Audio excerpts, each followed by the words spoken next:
Yo, siemanko, ja jestem Benek i witam Was z unboxingu recenzji, bo pierwszą częścią tego odcinka będzie unboxing tego, co tutaj mamy. No, mam nadzieję, że to jest to, co myślę, że to jest. Ostatnio dużo paczek przyszło, więc akurat mam nadzieję, że w tej jest to, co myślę. Ja jeszcze nie wiem, Wy już po tytule odcinka wiecie, czy się udało, czy nie i czy Wam odpakowuję to, co myślę, że odpakowuję. A w drugiej części tego odcinka będzie już takie podsumowanie, co ja o tym myślę. A wiecie, co to jest? Niech, no... Tak, jest, to jest to.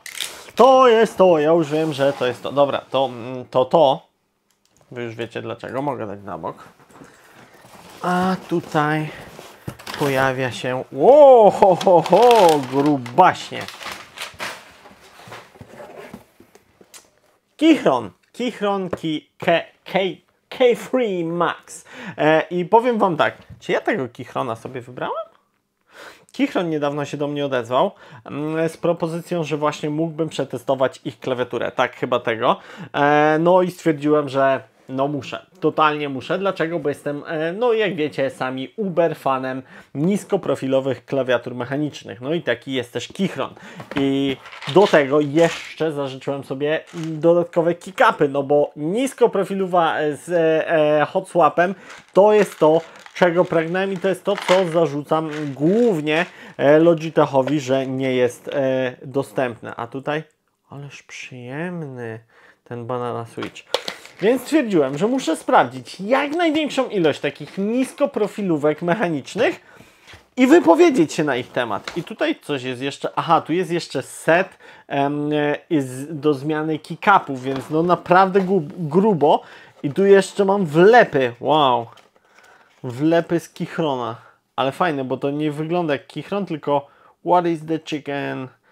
I to jest prawdopodobnie z Shelter, ale z Shelter, aha, bo to jest pewnie polski dystrybutor tychże klaw. Dobra, to już mi nie jest potrzebne.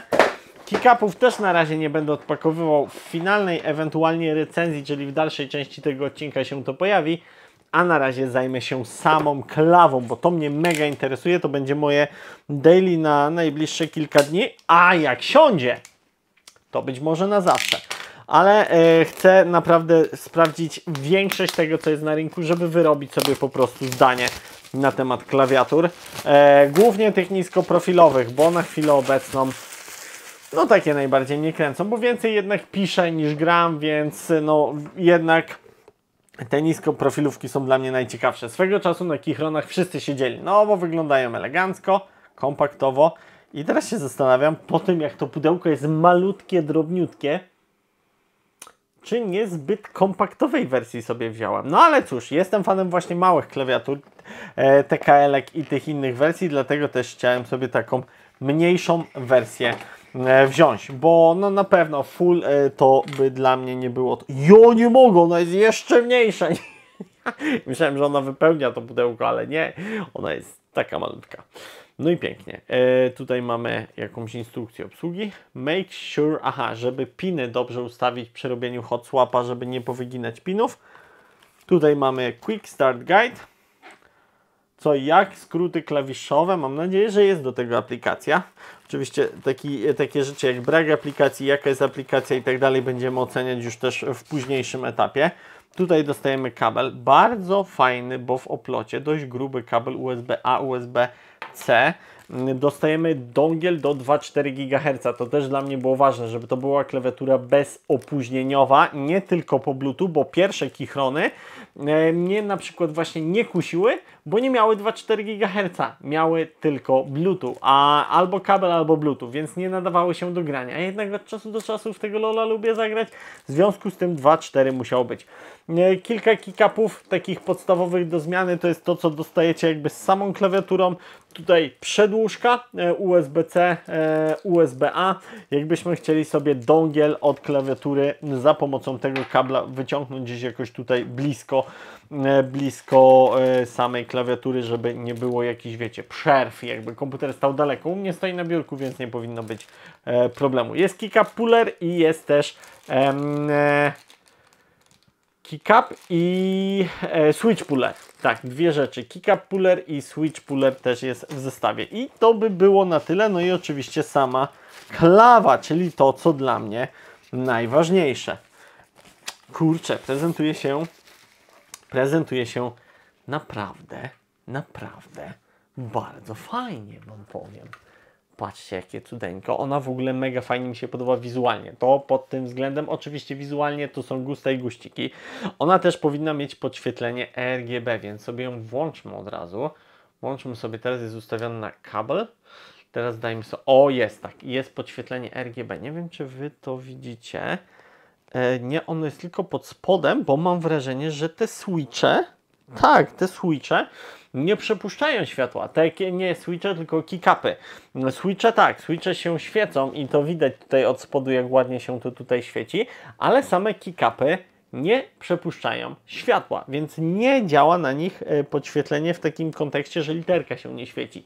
No to już też jest kwestia gustu. Zobaczymy, jak ten dodatkowy zestaw keycapów, który dostałem. Na razie ta klawa wjeżdża na moje daily i za niedługo ja wjeżdżam do Was z podsumowaniem, jak mi się sprawdziła, ale na pierwszy rzut oka naprawdę mega mi się ta klawa podoba i można sobie tutaj ustawiać, jaki chcę mieć tryb. Teraz jest na macOS, jest iOS, macOS, Android i Windows. To ja sobie daję na Windows i Android, tak, bo to mnie interesuje. Zaraz podpinam dongla. Kurczę, jest... Ona ma potencjał, ma potężny potencjał, jest fajnie wyprofilowana już jakby na samym starcie, nie trzeba tutaj...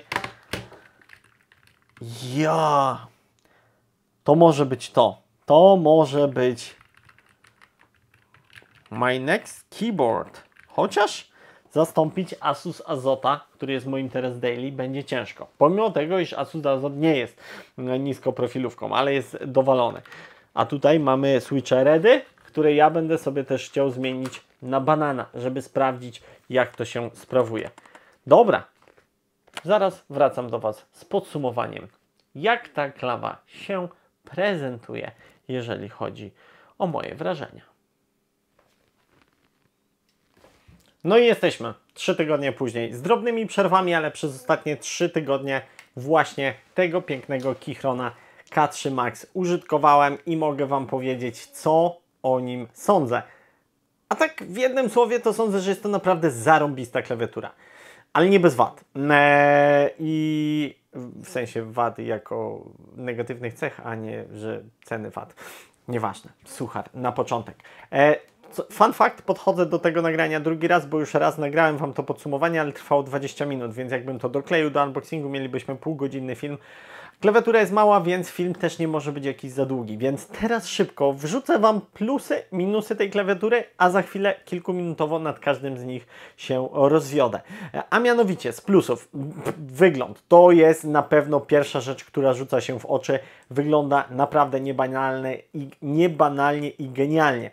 W połączeniu z bardzo dobrą jakością wykonania, nie świetną, nie jest to cała metalowa klawiatura, miałem do czynienia z lepiej wykonanymi klawiaturami, ale jest to jedna z najlepiej wykonanych klawiatur, jakie miałem. Możliwości personalizacji, czyli hot swap, jak zresztą sami zobaczycie, mam tutaj switche banana, gaterony banana, switche, które zmieniłem sobie z switchy redów, czy też brownów, które dostałem razem z tą klawiaturą jakby w pakiecie. Ją możecie zakupić z brownami albo redami. Były jeszcze blue, ale widzę, że są niedostępne. Też w dwóch opcjach, czyli z podświetleniem białym, podświetleniem RGB. I co ważne, nie świeci się keycap. Keycap jest zrobiony tak, że niestety nie przepuszcza światła. Zresztą nie widzicie na tym zbliżeniu, ale świeci się tak pod keycapami ta klawiatura, więc czy RGB ma tu jakiś większy sens i dopłacanie do niego? A jest to różnica dość spora, bo jest to różnica 69, więc 70, 30, no 70 zł, więc czy warto dopłacać? No nie wiem, no ja sobie wziąłem wersję RGB, bo jakby mogłem, a czy jakbym miał dopłacać, pewnie też bym dopłacił te 70 zł. Jak już płacę te 600 zł, to czy to jest 30 w te, czy we w te, to co za różnica. Więc z plusów wygląd, jakość wykonania, możliwości personalizacji. Mógłbym powiedzieć też, że ergonomia, bo naprawdę fajna jest, aczkolwiek tutaj to jest taka bardziej neutralna ocena, bo dla mnie jest odrobinkę za ciasna ta klawiatura. I teraz jakbym miał wybierać, to wziąłbym na testy K3 Ultra, bo ona ma te kick-upy tak wyspowo rozłożone i wydaje mi się, że dużo lepiej by się z nich korzystało. Jeżeli omawiając jeszcze plusy, no to Hot Swap dla mnie teraz ogromny plus. Musicie się zastanowić biorąc klawiaturę.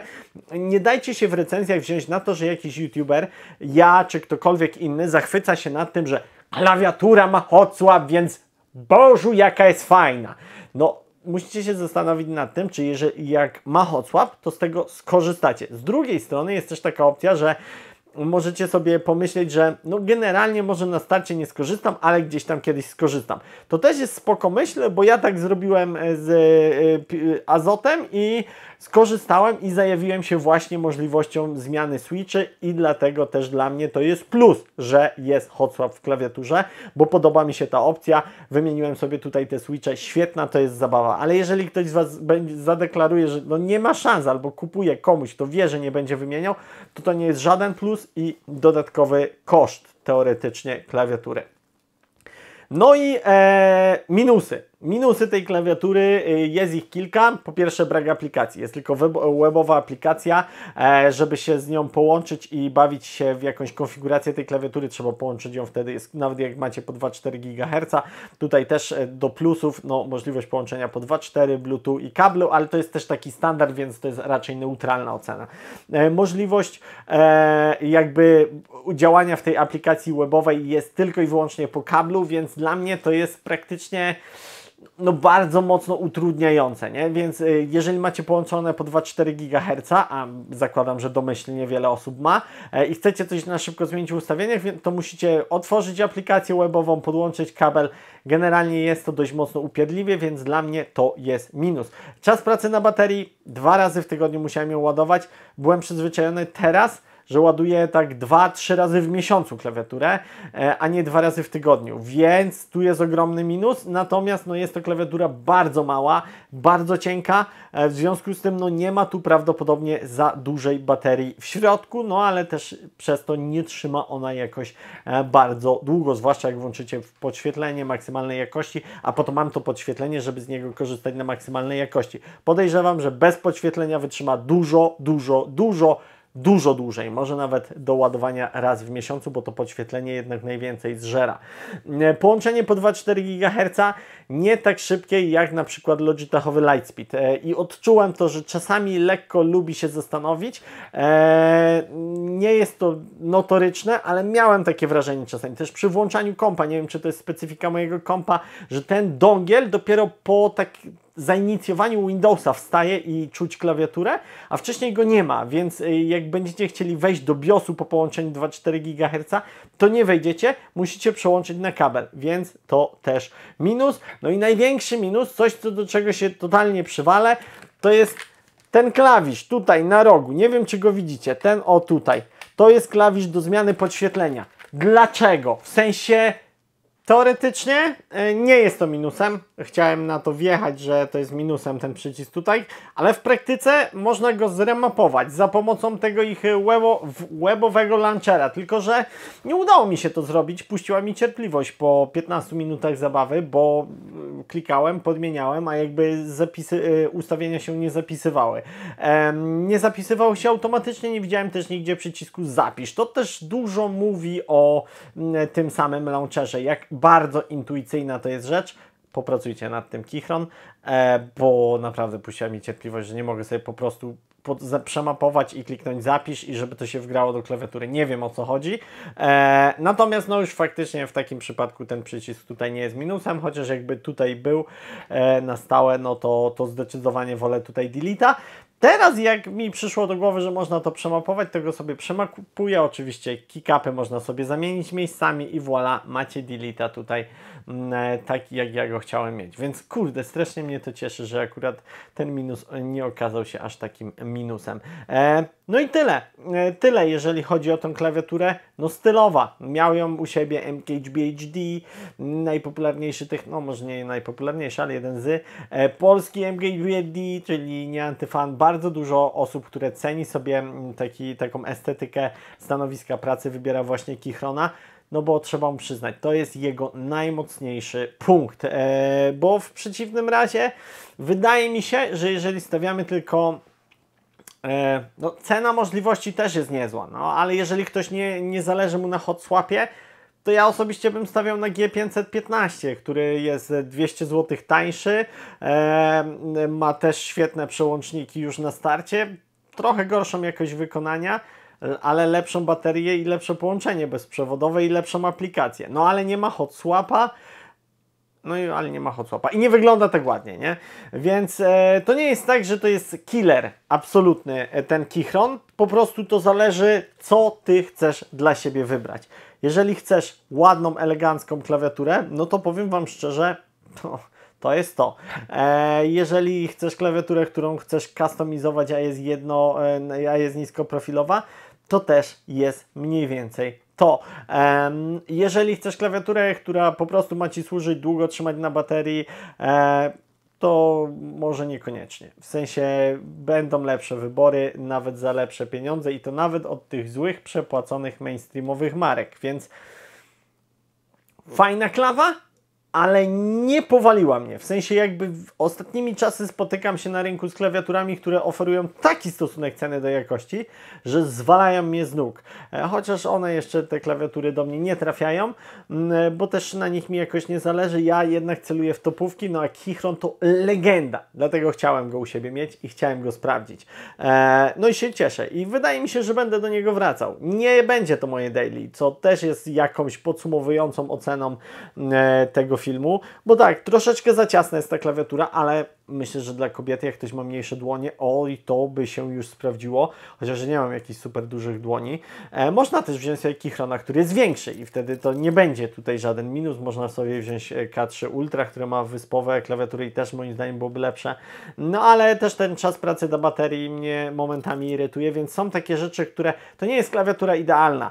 A ja mam tyle klawiatur, że naprawdę mogę sobie pozwolić na szukanie ideału i pomimo tego, iż uwielbiam ją, jak ona się wizualnie prezentuje, to jednak no Asus Azot na Gateronach, Oil Kingach jest, no absolutnie nią zamiata, pomimo tego, że nie jest niskoprofilowy, ale jest jakiś ponad 2 razy droższy, więc o czym my tu mówimy? To są klawiatury bez porównania, bo z innej kategorii teraz, że pełna, wysoka klawiatura, tutaj mam niskoprofilową. No, nieważne. Ja jestem zadowolony. Ona u mnie na półeczkę wędruje, na pewno się jej nie pozbędę, bo uwielbiam ją. Jest to jedna z najlepszych klawiatur, jakie miałem, ale nie jest idealna i są lepsze wybory. Tak bym to mógł podsumować. Dobra, dzięki wielkie za dzisiaj i co? Do zobaczenia w kolejnym filmie, który już jutro. Wszystkiego dobrego. Mam nadzieję, że długi weekend nieźle Wam mija. Mam nadzieję, że puszczę to w długi weekend, bo jak puszczę to później, to będzie przypał. Dobra, to się wtedy wytnie. Miłego dnia, wieczoru, nocy i do zobaczenia, kiedykolwiek to oglądacie. Cześć!